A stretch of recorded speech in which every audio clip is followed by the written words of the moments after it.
প্রিয় দর্শক, আজকের এই ভিডিওটিতে আমরা আলোচনা করব মানব জাতির মহান নেতা আল্লাহর হাবিব আমাদের প্রিয় নবী হযরত মুহাম্মদ সাল্লাল্লাহু আলাইহি ওয়াসাল্লামের কিছু মহান অলৌকিক মুজিজা নিয়ে। যে মুজিজাগুলো শুনলে আমাদের ঈমান আরও শক্ত হয়, হৃদয় নরম হয় আর আল্লাহর মহাশক্তির এক বিশেষ নিদর্শন সামনে ফুটে ওঠে। নবী করিম সাল্লাল্লাহু আলাইহি ওয়াসাল্লামের সবচেয়ে বিখ্যাত মুজিজাগুলোর মধ্যে একটি হলো চাঁদের দুই টুকরো হয়ে যাওয়া।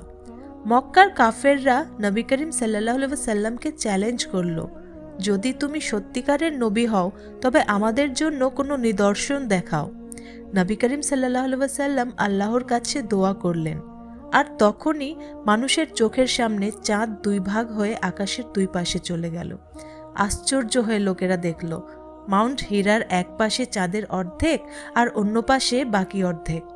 এই ঘটনার উল্লেখ কুরআনেও আছে। নবী করিম সাল্লাল্লাহু আলাইহি ওয়াসাল্লামের সবচেয়ে বড় মুজিজা আল কুরআন। এটি এমন এক মহাশক্তিশালী গ্রন্থ যার মতো গ্রন্থ বানানো কারোর পক্ষে অসম্ভব। 1400 বছর আগে যারা আরবির ওস্তাদ ছিলেন তারাও কুরআনের ভাষার সামনে হতবাক হয়ে যেতেন। কুরআন শুধু ভাষা নয়, এতে আছে অলৌকিক ভবিষ্যৎবাণী, বৈজ্ঞানিক নিদর্শন, মানবতার পূর্ণাঙ্গ জীবন ব্যবস্থা। আজও কোটি কোটি মানুষ প্রতিদিন কুরআন পড়ে, মুখস্থ করে। এটি প্রমাণ এটি মানুষের কথা নয়, এটি আল্লাহর কালাম। এক যুদ্ধে সাহাবারা খুব পিপাসিত হয়ে পড়লেন। তাদের সঙ্গে থাকা পানি ছিল খুব কম। নবী করিম সাল্লাল্লাহু আলাইহি ওয়াসাল্লাম তার হাত পানির পাত্রে রাখলেন, আর দেখুন পাত্র থেকে ঝর্ণার মতো পানি বের হতে লাগলো। সাহাবারা পান করলেন, সবাই তৃষ্ণা মেটালেন। নবী করিম সাল্লাল্লাহু আলাইহি ওয়াসাল্লাম মসজিদে একটি খেজুর গাছের পাশে ভর দিয়ে খুতবা দিতেন। একদিন মিম্বর তৈরি করা হলো। নবী করিম সাল্লাল্লাহু আলাইহি ওয়াসাল্লাম সেখানে দাঁড়ালেন। হঠাৎ খেজুর গাছটি শিশুদের মতো কান্না শুরু করলো, কারণ গাছটি নবী করিম সাল্লাল্লাহু আলাইহি ওয়াসাল্লামের স্পর্শ এবং সান্নিধ্য পছন্দ করত।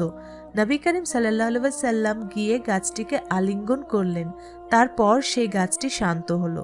এটি আমাদের শেখায় নবী করিম সাল্লাল্লাহু আলাইহি ওয়াসাল্লামকে শুধু মানুষ নয়, গাছপালাও ভালোবাসত। নবী করিম সাল্লাল্লাহু আলাইহি ওয়াসাল্লামের সত্যতার আরেকটি বিস্ময়কর ঘটনা ঘটে যখন নবী করিম সাল্লাল্লাহু আলাইহি ওয়াসাল্লাম একটি গুই সাপকে কথা বলার আদেশ দিলেন এবং গুই সাপটি কথা বলল। একদিন এক বেদুইন ব্যক্তি একটি গুই সাপ ধরে নিয়ে এলো। সে নবী করিম সাল্লাল্লাহু আলাইহি ওয়াসাল্লামকে বিশ্বাস করত না। সে বলল, আমি তোমাকে বিশ্বাস করব না যতক্ষণ না এই গুই সাপ তোমার সম্পর্কে কিছু বলে। মানুষ চারিদিকে ভিড় করে দাঁড়ালো। সাপটিকে সামনে রাখা হলো। নবী করিম সাল্লাল্লাহু আলাইহি ওয়াসাল্লাম সাপটিকে ডাকলেন, হে গুই সাপ। অলৌকিকভাবে সাপটি কথা বলতে শুরু করলো। সে বলল, আমি সাক্ষ্য দিচ্ছি যে আল্লাহ ছাড়া আর কোনো উপাস্য নেই এবং আপনি মুহাম্মদ আল্লাহর রাসূল। বেদুইন লোকটি হতবাক হয়ে গেল।